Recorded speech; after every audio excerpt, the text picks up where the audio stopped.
ถ้าปาฏิหาริย์มีจริงนี่อ้ายสิเฮ็ดหยังหนึ่งในแรกเลยนี่ถ้าร่างกายเศร้าขั้นทาสมมุติว่าเศร้าจริงๆนะสิขอบวชเก้ามือไปคอบวช9 มื้อโดยขั้นทาว่าเศร้าขึ้นมาเกิดปาฏิหาริย์มีจริงขึ้นมาผู้ขายอมือเสียหัวเลยว่าบวชให้ FC บวชให้ผู้ใหญ่ใจบุญ9 มื้อ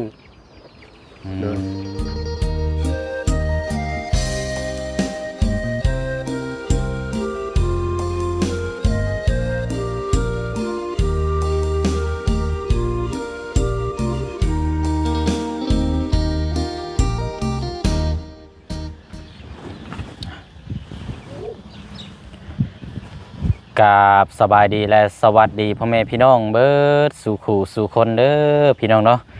พบเจอกันอีกคือเก่าคือเดิมพี่น้องเนาะสายๆหรือว่าช่วงบ่ายโมงมื้อนี้กับพี่น้องเนาะว่าจะเดินทางขึ้นไปดำเนินการเบิ่งเวกงานอยู่วัดมหาโชคเนาะที่ทางบ่เชียงจะดำเนินการสร้างกุฏิเนาะหรือว่าเป็นสะพานบุญในทางผู้ใหญ่ใจบุญเนาะพี่น้องเนาะมื้อนี้ก็เดินทางขึ้นไปบ่ฮอดบ่ทันซ้ำพอดีก็หากะมาแต่อู่เนาะไปเช็คช่วงล่างรถมันแล่นน่ะมันพวงมาลัยสั้นมันเป็นแบบกึกกักนะพี่น้องเนาะก็เลยเข้าไปเช็คทางสร้างเพิ่นก็ได้บอกว่ายางบวมข้างนึงว่าซั่นเนาะยางบวมข้างนึงถ้าเดินระดับ100ขึ้นไปนี่มันจะสั้นอยู่แต่ว่าเต็มที่ก็ประมาณ7-80นี่แหละทางบ่เชียงกันเนาะแล่นรถแล่นล่างพี่น้องบ่ได้ถึงฮอด100จักเทื่อ70เต็มที่กันเนาะหรือว่า60ประมาณนี่แหละพี่น้องเนาะเอาเนาะมาพบเจอกันอยู่เถียงน้อยอยู่กลางทุ่งนาคือเก่าเด้อเนาะ2พี่น้องนำกันเนาะเมื่อวานนี้ก็ได้เบิ่งที่ดินที่ทางอัปเดตให้พ่อแม่พี่น้องได้รับได้ชมนำกันเนาะพี่น้องก็หลายคนหลายออกความคิดเห็นเนาะแต่ว่าเว้าเรื่องที่นี่เฮาเว้าที่ในเมืองนี่มันแพงอยู่แล้วเนาะพี่น้องเนาะแต่นี่ก็เพิ่นแบ่งให้ไล่นี่พี่น้องเนาะในราคา 40,000 บาทนี่ก็ยาว15กว้าง12นี่ก็ปกตินี่ทั้งพ่อเพิ่นว่าอยากขายเป็นแพงเด้อเพิ่นว่าเนาะแต่ว่าเพิ่นก็อยากซอยต่างอยากซอยกันเนาะแล้วก็หอบไปหอบมาพี่น้องเนาะบ่มีที่รักที่แดงแบบเป็นเนื้อเป็นต้นนะพี่น้องเนาะย้ายไปย้ายมาเพิ่นก็เลยว่าอยากแบ่งให้โซนที่ทั้งบ่เสียงถ่ายทำและอัปเดตเมื่อวานนี่แหละพี่น้องเนาะในราคาก็ 40,000 บาทพี่น้องเนาะแต่ว่าเรายกย้ายไปอยู่หั่นปลูกกระตูบอยู่หั่นแล้วก็ถ้าว่าเรื่องจะปลูกพังต่างๆนี่ก็ทางพ่อเพิ่นที่ว่าจะขายที่ดินให้เนี่ยเพิ่นมอบที่ดินหม่องที่ว่าโซนข้างหน้าเพิ่นให้ปลูกเลยเนาะพี่น้องเนาะก็แต่ว่าขยันว่าซั่นเนาะเรื่องเนื้อที่ปลูกหั่นปลูกนี่บ่ยากพี่น้องเนาะแต่ว่าเนื้อที่ที่เฮาเบิ่งเมื่อวานนี่ซื้อแล้วก็ปลูกกระตูบใส่หรือว่าเฮ็ดเฮือนใส่แล้วก็ถือว่าได้เนาะพี่น้องเนาะ6x7 6x8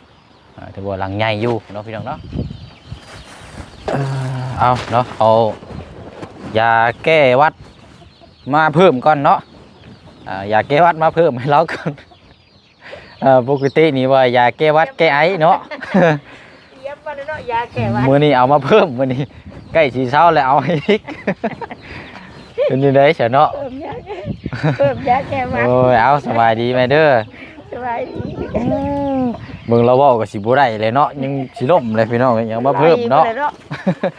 เอาบ่เป็นหยังเนาะเพิ่มแล้วแม่เด้อเอาโดยกันบ่เว้าก็บ่ได้หัวเนาะคือเพิ่นว่าหั่นแหละพี่น้องเอ้ย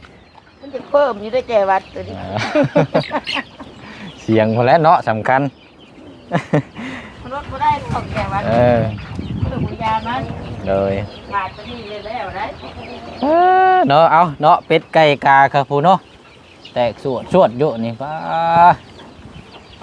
อันไก่แม่เดียวนี่ก็ลูกก็คือมาลกแท้นี่เนาะโอ้ยฮอดบ่จัก30ตัวบ่เป็นพบเป็นได้เอาไว้เฮ็ดแนวอยู่ได้นี่เนาะเดี๋ยวเลี้ยงลูกได้แบบนี้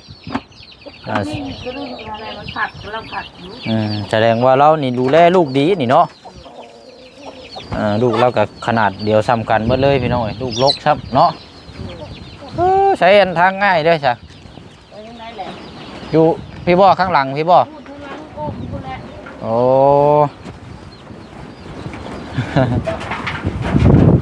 โอ้ยลมเนาะเอาอยู่พี่นี่เนาะไว้นี่ให้โอ้เลยเอาเอาเนาะเดี๋ยวนี้ไม่ก่อนดีได้คือมายืนอยู่มุมพี่ มามัดผ่านเดียวนี่ ผานเป็นยังไง มามัดอันนี้หน้าผ่านี่นะ อ๋อผาบัดเนาะ โดยมันเลยมันจะแจ้ง มันปิวบ่ มันปิว มัดอยู่แล้วหรอว่า แล้ว เอาเนาะมาเยี่ยมมายามเนาะ2 โมงแล้วไปจักนี่กันเนาะก็เอามาแต่เอารถไปเช็คช่วงล่างมันแลนเนี่ยมันชัน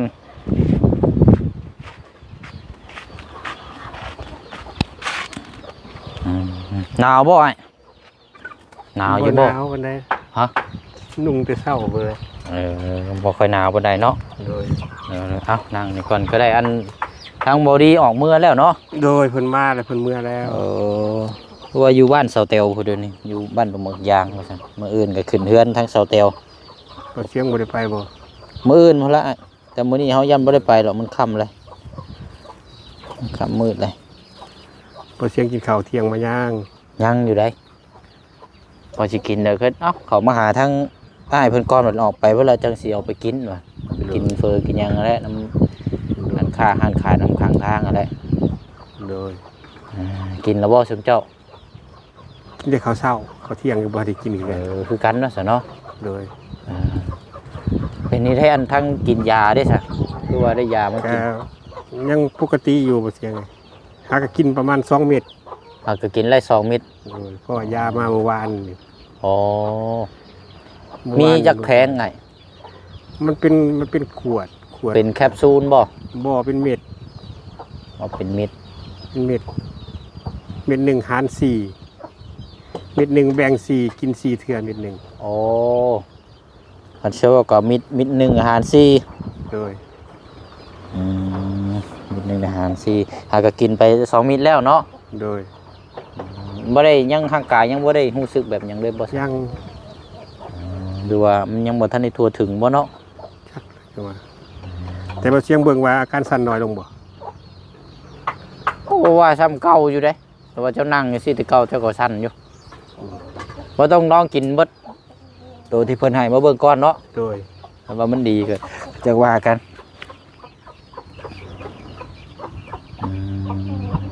เป็นอะไรบ่เรียงบ่เสียงไปเบิ่งทีเบิ่งทางเมื่อวานนี่เป็นไง สำหรับเฮานั่นเฮาบอกแล้วว่างามที่อยู่หั่นน่ะเพราะมันติดในบ้านน้ำได้อยู่แล้วมันเป็นทางหน้าเป็นคลองน้ำก็บ่ใช่ปัญหาหรอก เป็น FC อยู่ก็ว่าเห็นดีก็หลายเป็น2เสียงเนาะ 2 เสียง โดย 2 เสียง2 ระบบ 2ระบบ2เสียง2ระบบเขาไปอ่าน FC เมื่อคืนนี่ก็ผู้เห็นดีก็หลายอยู่ แต่ว่าก็บ่ฮู้ว่าสิหาหม้องใดพี่น้องเนาะ โดย ยิ่งไปยับขึ้นไปมันยังนักกูเก่าราคานี่แล้วเขาเจ้าก็บ่ได้แบ่งขายให้แบบนี้อีก ขายแบบนี้ มีแต่เขาเจ้าจะขายโซนใหญ่แล้วแหละราคาหลักแสน200,000 บาท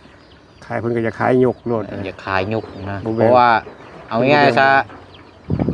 เขาเจ้าอยากขายยุกคือว่าถ้าแบ่งขายนี่เขาเจ้าบ่ขายเพราะเขาเจ้าก็บ่ได้จำเป็นเพราะบันไดเด้ โดย อันนี้ก็เป็นที่เฮาไปเบิ่งเมื่อวานนี่เพิ่นก็คุยกับเฮาหลังไม้คือเพิ่นอยากซอยแต่จริงเพิ่นก็บ่อยากขายดอกคือว่าในก็หอบไปหอบมาเพิ่นว่าเห็นนํกันแต่หึงแล้วเพิ่นว่าก็งามสำหรับทางเฮานะเฮาว่าทางบ่เชียงว่างามที่อยู่หั่นน่ะ โดย ไปอยู่หั่นน่ะกระปุกแล้วก็บรวัตอันนั้นก็ได้แล้วมันติดตัวในเมืองแล้วก็เป็นหันเป็นนี่มาก็แค่ในบ้านใกล้เฮือนเคียงเนาะ โดย ก็คักอยู่ดีกันธรรมดาพี่น้องที่ในเมืองเนาะในราคากันทางง่ายได้สักคิดว่าเป็นได้สัก ก็สมควรอยู่ งามอยู่บ่มักอยู่บ่ มักอยู่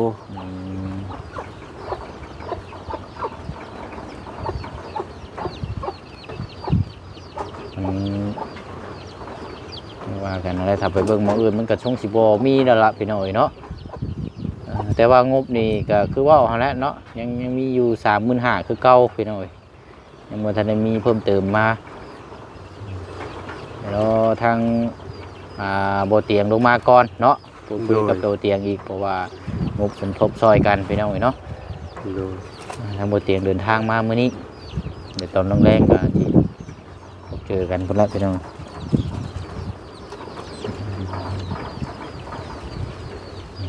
ก็เสียงก็ได้พูดคุยกับเจ้าของทีเพิ่นแล้วเนาะ แม่นคุยกันเมื่อวานนี่แหละเพิ่นก็ง่ายอยู่ทั้งพอเพิ่นอยู่หั่นกันเพิ่นก็บ่ได้ว่าคนเว้ายากหรอก โดย เพิ่นได้มันสิเว้าก็เว้าง่ายคลายออกเว้าง่ายแบบต่างคนต่างง่ายมันก็หยังก็ง่ายเนาะแต่เว้าให้ยากมันก็ยากคือเพิ่นเว้านั่นแหละแล้วว่ามันมีที่อยู่โซนไปทางในพูนเข้าไปพูตั้งแต่ว่ามันราคามันโหดน่ะเราว่าบ่เว้าดีกว่าเราว่าขายกันราคาโหดเป็นแสนปลาย200,000พุ่นเราว่าสิเอาพุ่นกันเราว่าแต่ว่าราคานั้นเราว่าที่ยับเข้าไปทางในตัวเมืองอีกจังหน่อย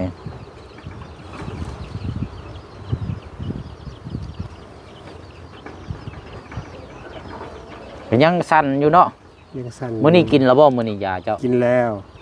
เพิ่นให้กินจักอันเวลาแบบใดอันนี้นะ เช้าส่วนหนึ่งเที่ยงส่วนหนึ่งแรงส่วนหนึ่งเม็ดหนึ่งเห็นกินได้4เทื่อ อ๋อ เม็ดหนึ่งเขามาแบ่ง4ได้กินส่วนหนึ่งตอนเช้าตอนเที่ยงส่วนหนึ่งตอนแรงส่วนหนึ่งก่อนอาหาร แต่บางมือผู้ขาสั่นแห้งผู้ขาก็กินครึ่งเม็ดเลยได้รู้สึกว่าสั่นแห้งตื่นเช้ามามันสั่นแห้งเลยกินครึ่งเม็ดเลย แต่ว่ายาเนี่ยก็เริ่มกินมื้อนี้มันบ่ กินตั้งแต่มื้อวาน กินแต่มื้อวานถือว่า2มื้อนี้เนาะ เด้อ 2มื้อนี้แล้วเอาลองกินเบิ่งหั่นแหละเนาะ โดย ทั้งเทื่อปาฏิหาริย์มีก็กินเบิดทั้งเทื่อถือยาตัวนี้ก็คันว่ามันดีมันเศร้าขึ้นก็โอ้ยพี่น้อยเนาะ สาธุแล้ว แล้วก็สิสะดวกสบายแล้วเนาะบัดนี้ โดยสิได้ทำมาหากินตามบ้านตามเมืองเพิ่น สิได้ช่วยเหลือตัวเองได้ว่าง่ายๆสิซะ อันนี้เฮายังจับย่อของยังบ่กล้าเฮ็ดอันนี้เนาะ โดยยกมันกันยกยันมันยกบ่ได้ยกได้อยู่ดอก20-30โลน่ะสิได้อยู่เพราะว่ามันมีความมั่นใจอยู่ โดย พอได้อยู่ ถ้าปาฏิหาริย์มีจริงนี่อ้ายสิเฮ็ดหยังหนึ่งในแรกเลยนี่ถ้าร่างกายเศร้า เฮ็ดหยังว่าติก็ทำมาหากินนี่แหละที่ตามบ้านตามเมืองเพิ่นนี่แหละ สิ่งที่จะตอบแทนหั่นนะ ตอบแทนบ่คันถ้าสมมุติว่าเศร้าจริงๆอะนะสิขอบวช9มื้อไป ขอบวช9มื้อ โดยบวชแก้บ้าให้9มื้อ โดยแนวทางที่เฮานับถืออยู่แล้วเนาะ โดย คนสิเว้ากับพี่น้อย บวชแปลว่าตอบสนองบุญคุณ FC แล้วก็ผู้ใหญ่ใจดีทั้งหลายหมดทุกคน9วัน โดย ถ้าว่าหายได้ ถ้าว่าหายเนาะ แล้วก็มันก็บ่แน่บ่นอนถือว่าเข้าไปแล้วมันบ่อยากออกก็มีถ้าบ่อยากออกก็แม่นมาอยู่เลยนะ แม่นอันนี้เฮาเว้าอนาคตเนาะ ว่าอนาคต จังใดก็ได้ดอกขอแต่ว่าให้มันเป็นเรื่องดีเนาะ โดย เรื่องในทางผ่าเดืองมันดีเฮาก็ศึกษาไปเนาะ โดย เพิ่นบ่ได้มีการบังคับว่าเจ้าบวชมาแล้วเจ้าต้องออกซิกต้องมื้อนั้นมื้อนี้แล้วเฮาบวชอยู่ไปแล้วเฮา จะเกิดศรัทธาขึ้นมาเลย เฮารู้สึกว่าเฮาดี และมีจิตเลื่อมใสในทางศาสนาและเฮาอยากไปแนวทางนี้ โดย เฮาอาจจะเลือกไปตอนนั้นก็เป็นได้น้อยเนาะ โดย แต่คือเฮาเฮ็ดเวยกเฮ็ดงาน หรือว่าแนวอยู่แนวกินนี่แหละแนวบ่แซ่บเฮาเป็นหยังคือบ่กินซะเฮาเลือกกินแต่แนวแซ่บอันนี้ก็คือกันนั่นแหละ โดย เถื่อเฮา ถ้าว่าเฮาเข้าไปแล้วเฮาศรัทธาเฮาสบายใจแบบว่าเฮาเสื่อมใสในทางนั้นเลยเฮาไปเลยก็เป็นได้ กับบ่ทันได้ว่าเทื่อแต่ว่าที่แน่ๆคันทาว่าเศร้าขึ้นมาเกิดปาฏิหาริย์มีจริงขึ้นมาผู้ขายย่อมือใส่หัวเลยว่าบวชให้ FC บวชให้ผู้ใหญ่ใจบุญ9 มื้อ เอาเป็นเนาะก็หวังว่าปาฏิหาริย์ทุงสิเบิ่งแยงของทางอ้ายเพิ่นเนาะให้กลับมาทางกายปกติ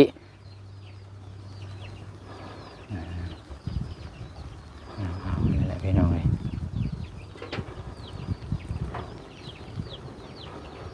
อ้ายเคยบวชอยู่บ่ เคยบวชแต่ยังน้อยบวชเป็นเนน บวชเป็นเนน โดย บวชหน้าไพ่บ่หรือว่าบวชปกติ บวชปกติเฮานี่แหละบวชแบบบวชแต่น้อยๆ แบบคือเฮาอันบวชอยู่วัดอยู่ว่าซื่อๆนี่แม่นบ่ โดย บ่ได้แม่นบวชเรียนเนาะ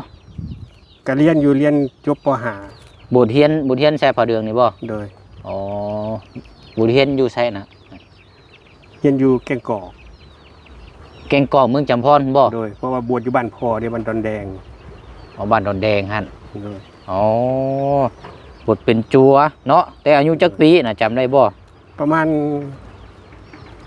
9 ปี10 ปีนี่แหละบ่ โอ้ช่วงนี้เนาะ โดย ช่วงอายุ8 9 ปี โดย เป็นจัวได้บวชถึงแต่บ่ได้จักพรรษา ประมาณ 4-5 พรรษานี่ครับ โอ้แสดงว่าศึกษาในทางนี่ก็ถือว่า ก็เฮายังน้อย เนาะ เนาะยังน้อยตอนนั้นมันก็บ่ค่อยอยากปานใดหั่นนะ อืม อายุ11 12 ปีนี่ก็ยังบ่ค่อยอยากปานใดบ่คือเฮาบวชตอนใหญ่ โดยคือว่าแล้วคือเขาบอกเนาะถ้าว่าเขาบวชแล้วเขา แต่ว่าบ่ ศึกษ เสียก็สิสังเกตผู้ขาเว้าก็น่าสิสังเกตเพราะฮู้อยู่แล้วว่ามาทางซ้ายนั่น อืม คำเว้าคำจานะ คำคนเคยบวชเคยศึกษานี่คำบอกคำจามันจะนักแน่นมันจะบ่คือกัน โดย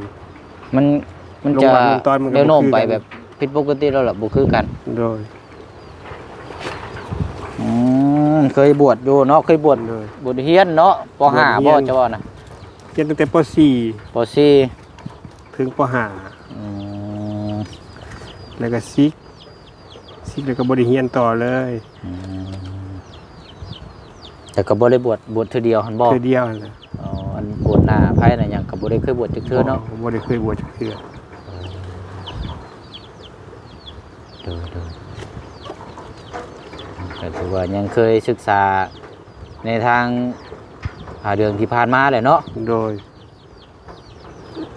เก่งเกาะเอาเนาะการนี้นะพี่น้องหวังว่าปาฏิหาริย์ถ้ามีจริงก็คือทางง่ายเพิ่นว่าอะไรเนาะแล้วก็สิบวชทดแทนสิ่งที่เว้าไว้อันนั้นเนาะหลายสิ่งหลายอย่างพี่น้องมันก็เป็นเรื่องดีเพราะว่าเฮานับถือในทางศาสนาอยู่แล้วเนาะ โดย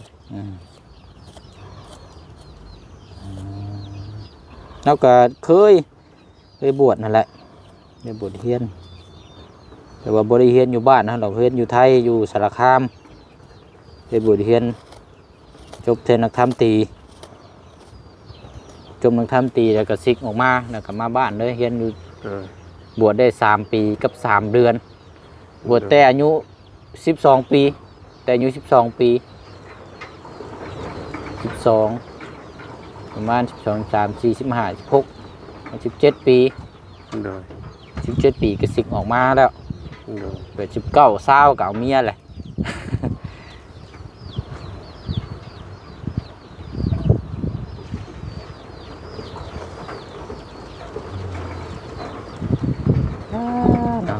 เอาแหละไปหน่อยเนาะมึงก็บูซ้ำวันนี้เนาะนอนกลางคืนมานี่บ่ว่าได้สังกะสีนี่เนาะ โอ้บ่ว่าอะไรบ่ ตุ่มต่ำเนาะ ตุ้มต่ำเลย โอ้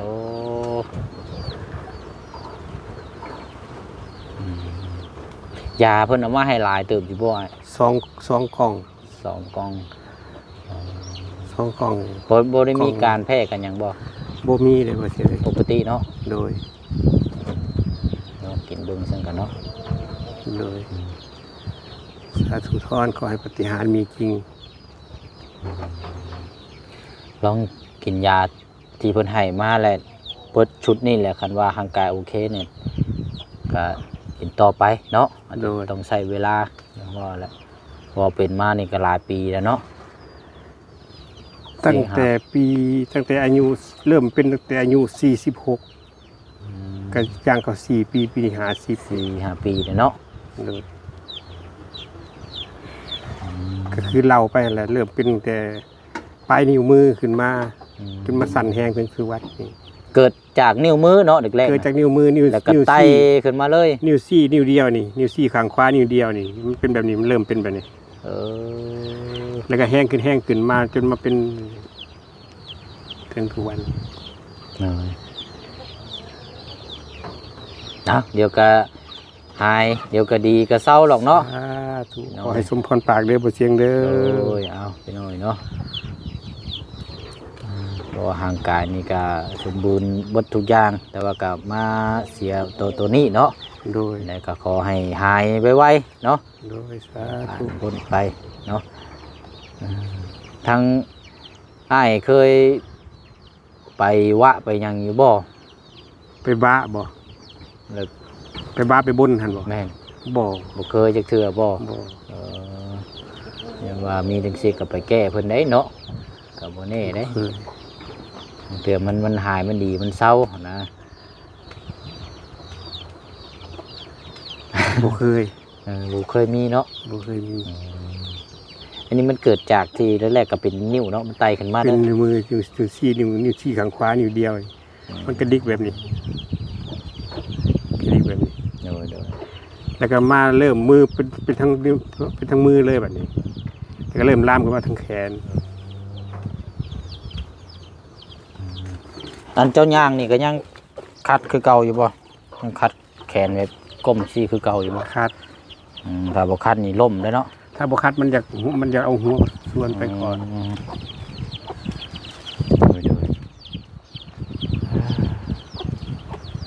เอาหั่นแหละเนาะมีแต่ว่าเรื่องที่ทางกะเดี๋ยวทางบ่เตียงลงมาเนาะเดี๋ยวถามทางทีมงานรุ่นน้ำกันบัดนี้พี่น้องเห็นดีความชอบจังใดกันแม่นตัดสินใจเนาะ โดย ซื้อไว้แล้วก็ถ้าว่าได้แล้วก็ไม่หาตอกเนาะปุกอยู่หั่นแหละ โดย หรือว่าบ่พร้อมย้ายไปหรือว่าสิ่งใดก็จะว่ากันเนาะอย่างน้อยก็เฮามีที่ทางเป็นของตัวเองแล้วบัดนี้มันก็ง่าย โดยฝากให้เด้อ FC เด้อผู้ใหญ่ใจบุญทั้งหลายฝากเบิ่งทีเบิ่งทางให้แน่เด้อ น้อยเอาหั่นแหละน้อยเนาะเอาฉะนั้นก็มีแต่ว่าเฮาสิเดินทางไปต่ออีกก้อนอ้ายเด้อ โดยเดินทางปลอดภัยบ่เสีย โดยเอาเนาะตามนั้นแหละพี่น้องเอ้ย โดยผมขอบใจหลายๆที่มาเยี่ยมมายาม โดยเบิ่ง ขอ แย่ ให้เดิ ง น กั ทาง น ปล นี่ อด แหละ ภั เนาะ ยขอให้เจริญในหน้าที่การงานทุกสิ่งทุกอย่างสาธุเด้ โด อย เอาเนาะอันไหนเนาะเอาได้แม่เด้อ เป็นยังไงเนาะจุไผ่เลย จุไผ่เลยตูดมอนอ่าง ต้นน้ำฮอดอาบ โดยเรื่องช่วงเป็นน้ำแหนมสลึมสลืออะไร หน้าก็บ่ค่อยใส่เลยเดี๋ยวนี้เนาะบ่คือมาตอนก่อนหั่นเนาะ มันสลึมสลือมันจะเป็นอะไรแหละ เป็นช่วงลงช่วงเลงมันบินหัวบินหางเนาะปกติแหละ นักพุ่นนักพี่ เนาะกินยานอนกินข้าวแล้วก็นอนพักผ่อนเดี๋ยวก็นั่นดอกเนาะเอาเฮากลับก่อนเด้อใช่ไหมเด้อโดยเอาหั่นแหละเนาะเรื่องที่เรื่องทางก็รอทางบ่เตียงลงมาก่อนแล้วจังสิได้คำตอบนํกันเนาะแต่ว่าที่มองานเจ้ามักอยู่มันบ่งามอยู่เนาะ ที่ว่าได้แล้วสำนักก็ที่ว่าเป็นบุญแล้ว โดยผมมัน ขอบใจหลายๆที่ว่าทั้งดูคนซอยมาเนาะจักสิว่าได้เว้าก็บ่เป็น โดย ขอบใจหลายๆอยู่ดีมีแฮงเด้อผู้เพิ่นมาช่วยคนอยากคนจนก็ได้เพิ่นเจริญรุ่งเรืองเงินไหลกองทองไหลมาเด้อเพิ่นทุกคนเด้อต่างประเทศในประเทศแล้วพร้อมด้วยเบาเชียงบ่หรือว่าเบาเตียงเพิ่นทุกคนเบาลี่ที่ว่าผู้ที่ได้เข้ามานี่แหละมุกขอบใจ แบ่งน้ำกันนี่แหละเนาะ ทุกคนอยู่ดีมีแฮงเบิดทุกคนเด้อ โดยเอาอันไหนเนาะ มีแฮงเดินทางตลอดปลอดภัยจ้า ไปเนาะเฮากลับก่อนบัดนี้เด้อเอาเนาะนับวันเวลาพี่น้องเอ้ยก็อยากให้ความฝันเป็นจริงเนาะเพราะว่าเอานอนนี่จังใดก็คิดอยู่แล้วเนาะพี่น้องเนาะบ่แม่นว่าแต่บ่เสียงแล้วก็ทุกคนที่เกี่ยวกับเวียกในการที่การงานอยู่ รือว่าสิเดินทางไปใช้มาใช้นี่ก็ต้องนอนคิดนี่แหละเนาะเพื่อว่าหวังอยากให้ประสบความสำเร็จอย่างก็แล้วแต่นะพี่น้องเนาะแต่ว่าต้องนอนคิดเพื่ออยากให้สิ่งที่เฮาอยู่แล้วก็อยากให้ไประดับหนึงเนาะทางครอบครัวเพิ่นนี่ก็คือกันพี่น้องเนาะเพราะฉะนั้นก็นี่แหละพี่น้องเนาะฝากพ่อแม่พี่น้อง FC แล้วก็ทั้งผู้ใหญ่ใจบุญอีกคือเก่าคือเดิมเด้อเนาะพี่น้องเนาะนำกันพี่น้องเนาะเนาะเสียงขอตัวเดินทางก่อนเนาะพบกันในคลิปหน้าคลิปนี้บ๊ายบายนะพี่น้องกลับด้วยเด้อเอาเนาะ